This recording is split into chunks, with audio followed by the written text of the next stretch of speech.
What's up, y'all? Welcome to the Village The Bad News Radio podcast. with your host, Carrie. Here I am. Welcome to the show. Got all the technical difficulties sorted out. Got some books right here, so you know I'm a smart guy, you know? Look how big and thick they are, too. That's the sign of a real smart guy. So, hopefully now I can officially get this show rolling. This is the first episode that I'm going to release. I've got like 10 or so on the back burner. Maybe I'll put those out, maybe I won't. You know, I'm a little afraid for legal reasons. I don't want Uncle Sam coming after me until the statute of limitations is up, but that's all I'm going to say about that because I like to be low key about my business, you know? Sorry if I sound a little nasally. I always sound a little nasally, apparently, to some people, but I got the vid again, unfortunately. I got the COVID, but I nipped it in the butt this time. I went straight to the doctor, and I told them I had COVID. The appointment was free somehow, and then they sent representatives from the state of Texas here to my little apartment to shoot me up with that Trump juice, the monoclonal antibodies, and I feel fucking great. With the exception of the lingering congestion, I feel absolutely fucking fantastic. So that's a good thing. And being in the doctors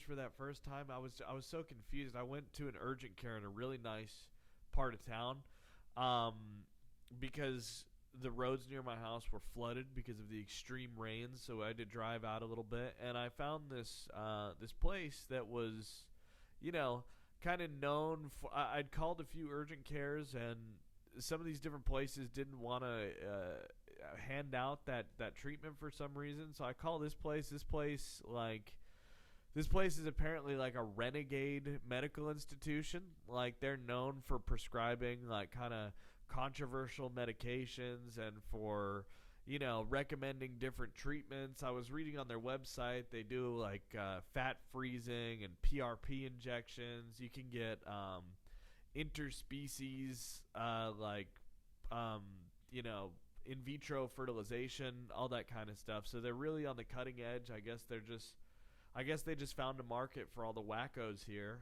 and it worked out for me. And but as I was sitting there in the waiting room, it was just so I was it was like me and like maybe four other people in there for various reasons, and I was just realizing how hopelessly legalistic the world is about certain things, especially doctors. Like whenever I never go to the doctor, so when I do go to the doctor, it's usually an urgent care because I don't have a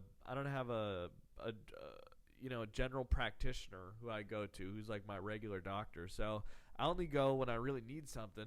So when I'm there, I'll try and get a few things. I'll go in there and I'll be like, oh, well, I'm here for this, but also my knee and my fucking, and can I get some of this and can I get some of that, And they're always very hesitant. The doctor always looks at me like, whoa, they're always kind of suspicious of me. And it's like, no one else questions my motives when I do something like that. If I go to the sporting goods store and I talk to a clerk and he's like, what are you here for? And I'm like, well, I started to play basketball, so I'm looking for some shoes, but I'm also looking for some insoles and some a facial protector for when I'm playing basketball, and maybe even a new fishing rod. The manager doesn't come over and go, okay, well, we'll see what we can do. We'll see what we can get out of the way today, okay? And it's just like an odd thing that they do to you when you're at the doctor's. They kind of treat you like suspiciously, where to me it's like I'm just trying to get the bang for my buck. And it's odd because like I know that I have to wait in line at the doctor's office, but it's like this insane ritual of like the rude cunt at the front desk, and they always are. They're always mean. They're always horrible. It's a job where they never answer the phone. The whole reason why I had to drive there in the first place was because these people wouldn't answer the phone. So I was like, all right, I guess sight unseen, I'm just going to drive down there in the middle of this hurricane because I need help. That's fine. I was going to go anyways. So I go. The phone's not ringing. They probably fucking unplugged it or something, because who wants to deal with people who need answers? And this rude woman at the front is like not really respecting the line. I got there first, and then I needed to fill out the paperwork, and then these other people were standing there, and it's like this chaotic thing, but she doesn't care. She's got no respect for that kind of stuff because that's out of her That's out of her jurisdiction of being like, a completely black and white shrew about things. So, shrew? Isn't a shrew a mouse? I don't know. But, so I fill out the fucking paperwork and I'm sitting there thinking, like, I don't mind waiting in line. It was actually pretty quick. It was like 10, 20 minutes. It was the best, most beautiful urgent care experience that I've ever had in my entire life. So I get back there, and then they put me on the scale, and then they make me sit on that paper bed, and then the nurse goes in, and she's asking me why I'm there, and I tell her, well, I'm here for this, but I've also got to do, like, these other things. I'm just seeing if she can answer some questions. And she's like, well, we'll see what we can do, but we usually do those over the course of, like, a couple appointments.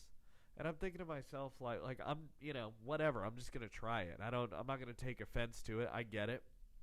But also, it's like this appointment technically is costing somebody like $180, if not more than that. For me to, and it's not an hour. Everything else you get an appointment for, it's like you get an hour. You get an hour at the shooting range. You get an hour here. You get an hour there. Because that's what the appointment is. The appointment is just like you just get to see this person. So they go.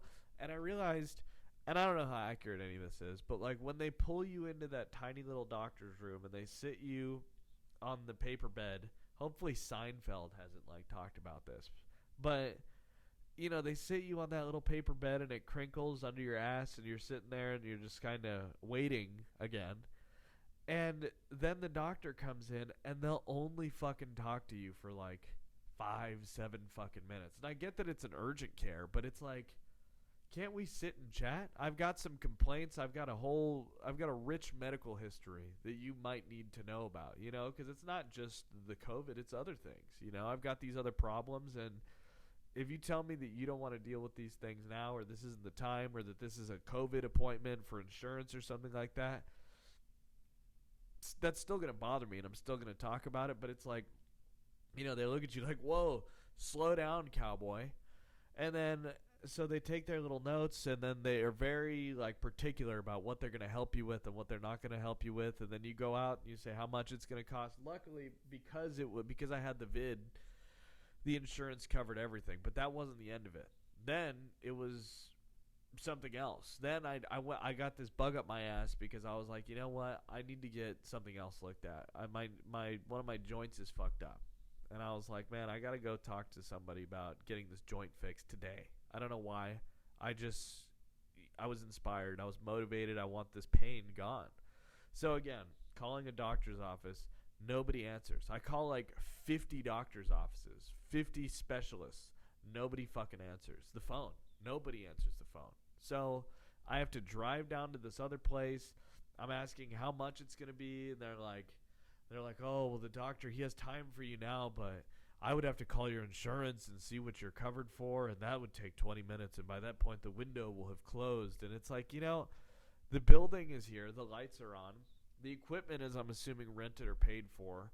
What are the actual facts and figures? How much is it out of pocket? Can I sit here and I talk to the guy for 40 minutes, or is he going to fucking fuck me off and shush me along after 7 like everybody else? Because I walk in here, I understand that there's a line. There's a guy who went to school. He's trained.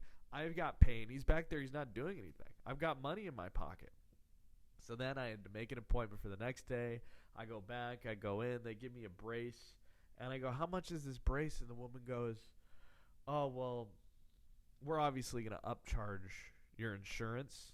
But if your insurance doesn't cover it, we would probably charge you around like $100. So it's no big deal. So I go, okay, not really satisfied with the answer. And again, I was just completely rushed out of this doctor's office. I was telling him about, I told the guy, the actual doctor, when I saw him, I was like, listen, before we start, I just want to let you know that I have a medical history kind of around this same area. I don't know if it's the same injury or not, but I kind of have this idea to maybe withhold some of that information from you because people have kind of given me diagnoses of what it might be, but it's never been confirmed, so I just don't want to cloud your judgment of what it might be, which I think is a compliment to him. It's giving him the benefit of the doubt and being like, dude, I'm starting fresh with you. And the whole time this guy's just, as I'm talking, he's just like astonished at what I'm saying, and that's kind of throwing me off. And I go, it's not like I'm not gonna withhold this information from you. If it would be helpful and you don't want me to run this experiment on you, I'll tell you right now. And he was just like, yeah, whatever, like literally just fucking whatever. So he puts me up there, doesn't ask me to like walk around or nothing. He just moves my leg around a little bit and prescribes me this brace. Fair enough. Honestly, it's more than has been done for me before with this situation. So I'm happy with that. They do this brace thing. I go up to the medical billing lady and I go, hey, how much is this brace going to cost? And she goes, we're going to bill you on insurance. And I go, okay, well, how much are you going to bill on? She fucking hands it to me. $350. I go, okay, but how much is this worth? Like, how much did you guys buy it for? And she's like, sir, if you don't want the brace, you can just leave it here. And I'm like, holy fucking shit. I never said I didn't want I go, okay, can I at least look it up on Amazon? She goes in the back and gets the box for me, and she hands it. I'm like, fuck it. Run it through the insurance. I'm sure they'll cover it. And then they tell me that I'm going to need an MRI. And I go, how much is that going to cost? She goes, sir, I'm not sure. We're going to have to schedule an appointment for you. And I go, well, I don't want to get charged for canceling the appointment if I don't know how much it's going to be. And she's like, sir, I can't tell you how much it's going to be until we schedule the appointment. And you need to cancel within 24 hours. I'm like, how does any of this and all this is like they're shameless about it. And I go, but she goes, it probably won't be that expensive because we have our own MRI machine. And I go, all right, well, just out of curiosity, does that make it cheaper to get an MRI? And she goes, I don't know that, sir. I don't know. And all these people, I see them in the background answering phones, calling insurance companies, doing all this stuff. And it's like, I don't blame any of these individual people. But how have we gotten to the point where everyone is just openly complicit in this insane system where they fucking put a Band-Aid on you and they charge your insurance company $95 for it, and we're all just supposed to accept it because it's covered by I mean, it's top to bottom crazy.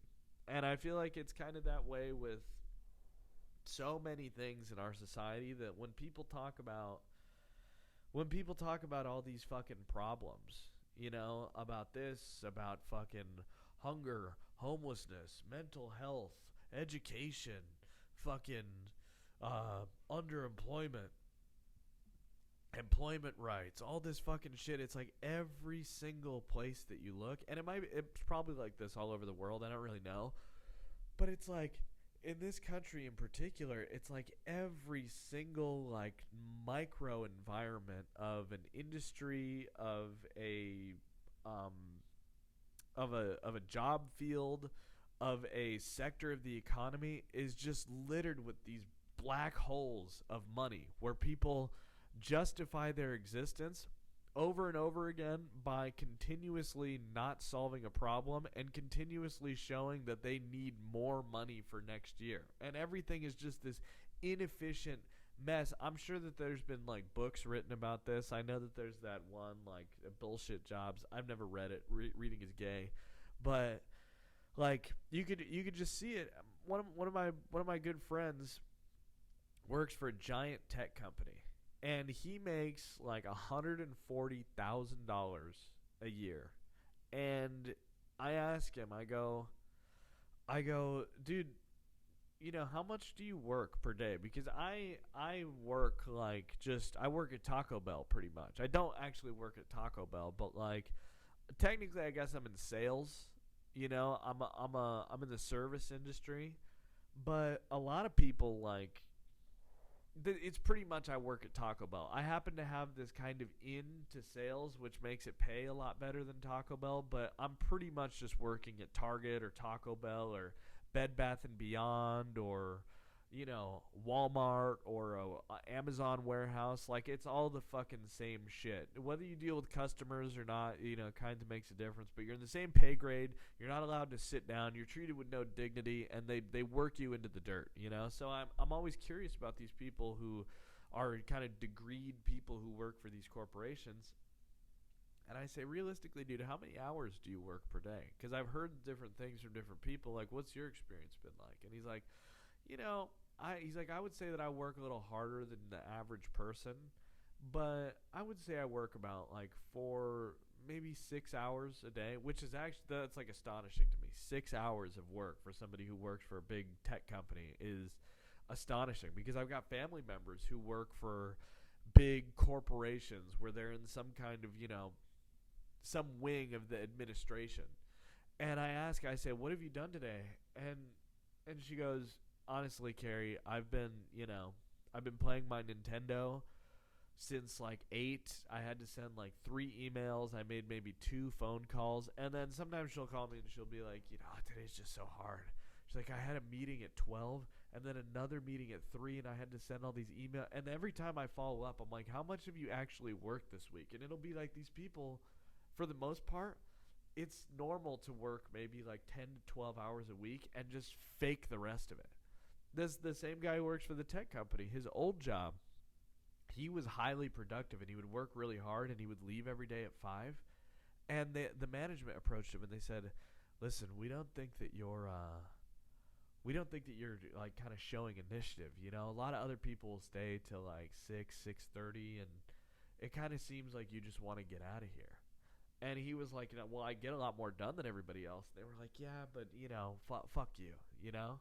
So what he started to do was he started to consciously lower his output to where if he was achieving 100%, 8 hours a day, he stretched that out to where he would start achieving 80% of the same workload over the course of 9 hours. And they congratulated him for it because it's all optics. I was dealing with a customer at my other job who was telling me that she works in the Google building here in town, and she was like fucking drunk as fuck, and she was like, well, if Google ever goes down, you'll know why, because like honestly, we're always fucking drunk. Like we play a bunch of pool, we like fucking, I make out with like a bunch of my coworkers, and her friend was like, it's only happened 3 times. And I'm just sitting there just like, with a fucking, with my fucking work clothes on, with fucking plates in my hands, and I'm just like, how, like, what kind of world is it that we're living in here, And I'm not mad at any of these people. That's the thing. I don't hold it against my friend or my family member for finding these jobs. In fact, I want a job like that. It's interesting. It kind of reminds me of like 1984, the movie. Never read the book. Reading is gay. Where I guess it's a little bit, not in like the conspiracy kind of way, but kind of in that the people who work for these corporations are so closely, they work so closely with kind of like the corporate state or whatever it is that you want to call it, that like if you work that closely with it, I think that there are like way stricter boundaries to where if you get caught saying something or doing something, they'll just let you go just because they don't want to be embarrassed and you're dispensable to them. And so you're kind of held to these higher kind of moral standards outside of work. Maybe not even that. I don't know. But possibly that. It seems like they'd probably be kind of watching your online activity a little bit more. But it seems like when you're that close to the state, it's like they want to like reward you for being such a good boy, and they reward you by not making you work at all. Like my friend who works for the big tech company, he was working 4 to 6 hours a day before they put his department on pause. And so for the past, 16 weeks, he just doesn't do anything, and he's still on salary. He just like, he doesn't have to work. And again, I respect that so much, but there's this, I respect him so much for getting a job like that. That's great. Keep at it. Keep not working hard. You earned it, But you didn't earn it. None of these people earned it. And it's nothing against them. It's just this immense disparity between people who have accreditation or certification that allows them to get these jobs and all the people who don't, which leads me to my next point. And I really hate to get political here on the first episode because I don't care about politics. I don't vote. Voting, much like reading, is super gay, and it doesn't do anything for anybody. So, just be aware of that before you listen further. If you're going to say, well, he doesn't even take part in the democratic process, you don't have the right to complain. Okay, that's fine. But I'm going to keep complaining because I don't get to vote for whether or not, I don't know. I don't get to vote for foreign conflicts. I don't get to vote on some country fucking invading some other country, but I get to comment on it. I get to comment on the general state of the world, you know? And even if I was to vote and I were to do a bunch of research, oh fuck, better still be recording. And even if I was to do a bunch of research and get myself super informed on some topic and think like, this is the guy for me. It's for this, it's the best we got. It's the best system we got. And this guy for this moment, I really think that his policies and his history and everything that he does, I think that that's the direction that I'm going to support. And by gummit, I'm going to go down there and make my fucking voice heard. I could do all that. And then someone else could be like, he's handsome and he seems nice, So, and then that guy could just be lying that whole time. He could be like, I'm going to fuck you in the ass, and then I'm going to fucking spit on it, and then I'm going to fuck you again. And then when he actually gets elected, there's like no framework to have him actually do that stuff that he said that he was going to do. And it really does. People don't even care whether or not they follow through or not, because most people are they vote based on like whether or not someone's like handsome or like the feeling that somebody gives them, But having said all that, me being like relatively apolitical, forgiving people's student debt to me seems fucked up because, and this isn't about whether or not the college system is fucked up and a big scam and becoming increasingly devalued, to have a degree. I think all that stuff is well and good and true, and I agree with everything that you're saying. But forgiving a small window of people who just so happen to be a very incredibly active voting block right before midterm elections, which is really what this is all about. So the fact that I've been duped into, becoming emotional about this is silly, but I don't have many emotional reactions to like political goings on because I just don't give a fuck. But what I think is terrible, beyond the fact that it's just like surface level, buying votes, which it clearly is, let's just take it for what it is and just say like, hey, they're doing this for a reason other than that. It's like you're not trying to reform any of those systems. You're not actively proposing or trying to push a way to make any of these things more affordable. It doesn't seem like you're trying to launch any program about, financial awareness for young people to stop them from signing on to these predatory loans. You're not encouraging or incentivizing companies to lower their hiring standards. You're not promoting people to get into other career fields like trades or shit like that. You're not working to manipulate whatever economic factors that you can to make regular non-degreed jobs more well-paying or more satisfying. All you're doing is placating this small group of people by giving them this little fucking hand-me-down. And my fundamental problem with that is that having a degree, as much as people... a friend of mine made this argument to me because I was telling him how against it I was. And he says, yeah, well, they've kind of set this things up and sold the whole thing as if going to school is pretty much mandatory. And they basically said that, like, if you go to school, like, pretty much, if you want to get a good job, you're going to need to go to school because it's pretty much all you can do. Like, there are things that you can do, but, like, you're going to get a shitty job if you don't go to school. And then a lot of these people are coming out of school with all this debt, and the thing that they were promised of these prosperous careers isn't really coming true. These people are coming out of school with, like, these $40,000, $50,000, $60,000 starting jobs, and it's just not all it was cracked up to be, and people aren't able to pay off these loans and blah blah blah blah blah.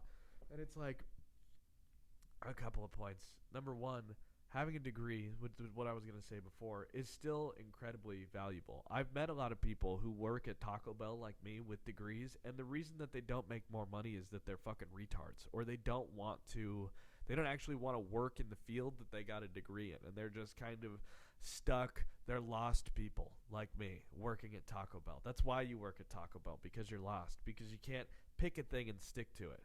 Is there room in the economy for a bunch of ambitious people with bachelor's degrees to go fulfill the thing that they thought? Is there enough growth for every single person with a bachelor's degree to go get a job that grows as much as like whatever expectation people have for upward mobility and job growth? I don't know. That's an economic question. But that leads me to my kind of further point about this whole thing. I've traveled around the world. I've moved to many countries without having a college degree, and it's been immensely difficult. It's pretty much just been I've been on the bottom of the barrel. I moved to a place, I scrounged together money to get the basic essentials of living together. I get some shitty job, and then I live in this place and I absorb the culture, but I'm pretty much working fucking 40, 45 hours a week, give or take, because some places are more affordable than others. But I'm working these fucking menial jobs, and there's no way I couldn't get a visa through that. I always have to get a visa through another direction. There's no way that I'm not like an asset to a company, right? Because I'm completely and entirely replaceable because the wages are so low and the barrier to entry is so low, right? When you have a college degree, and it could be in anything, if you actually go out there and look at job listings, the amount of jobs out there that have and you see it on both sides, right? People who are on completely both sides of the argument make the same observation that some of these jobs are just like completely menial and they'll require a bachelor's degree, right? But think about sure, that's fucked up and that's a horrible point, but it fucking goes both ways. And if you manage to get yourself a fucking bachelor's degree, you have a key that unlocks so many doors that if I had a fucking ethnic studies degree from some bullshit university, my life would be 20, 30, maybe 40% easier in terms of the real life goals that I have for myself. Getting a job where I don't have to be standing up all day, getting a job where I'm on salary, getting a job where I am treated with that level of dignity that your work is respected. I mean, people can scoff at a $50,000, $60,000 a year job. And I get that things are difficult in this country, but do you know how much harder it is to make that amount of money when you work at fucking Target, like so many people do in this world?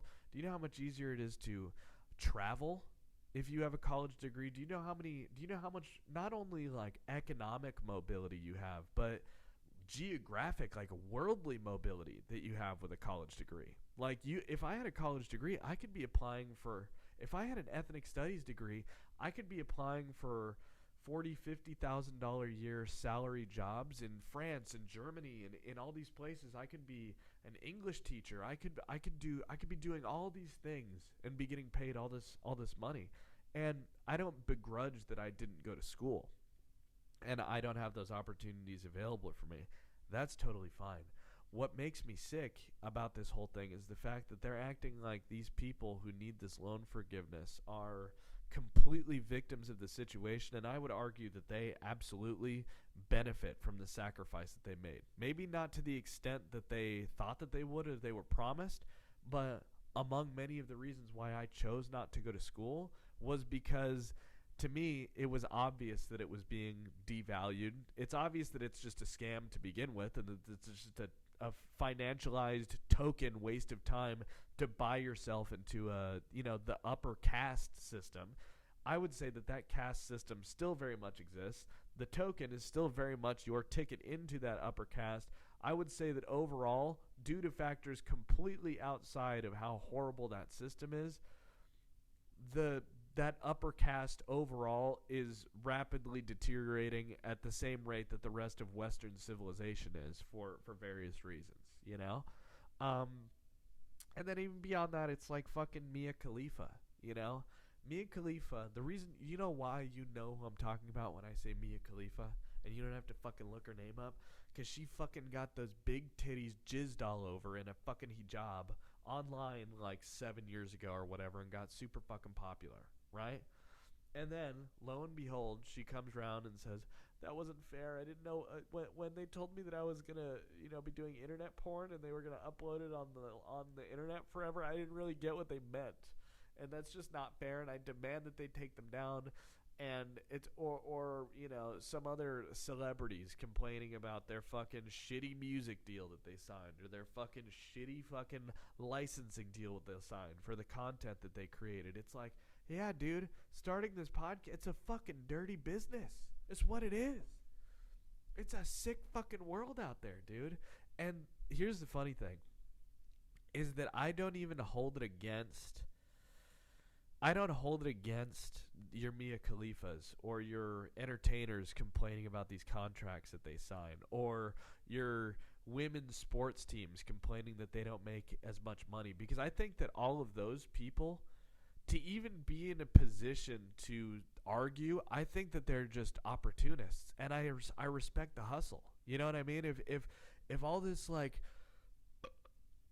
culture war shit is going on and people are like, oh, women this and men that and inequality and all this stuff, and if I'm on the women's soccer team, I think I know why people don't watch women's soccer, right? Like, it's kind of obvious. Like, I don't think that would. There's a reason why I don't think that many people are gonna watch this. You know, listen to what I'm saying. I get it. You know, I'm an idiot. You know, but that doesn't bother me, right?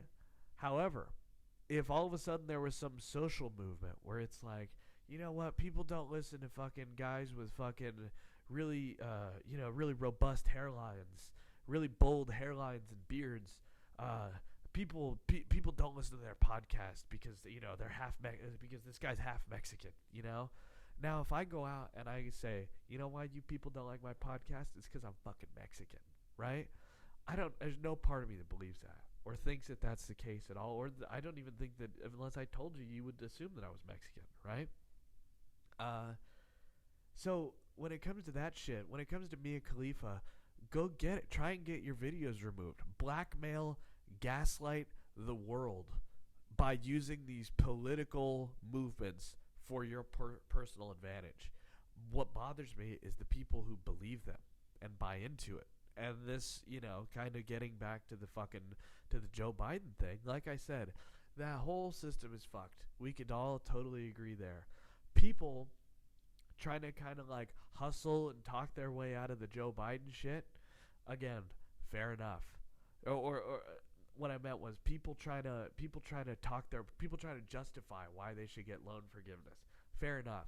It's the rest of everybody else who buys into the theatrical straw men that are put up everywhere online of like, claiming that there's an argument that the enemy is making and then watching somebody else destroy this argument, which was never anybody's argument to begin with, and the people cheering this on. And it's like, I respect the hustle, but just like, can we all just agree that it's all lies and it's all bullshit?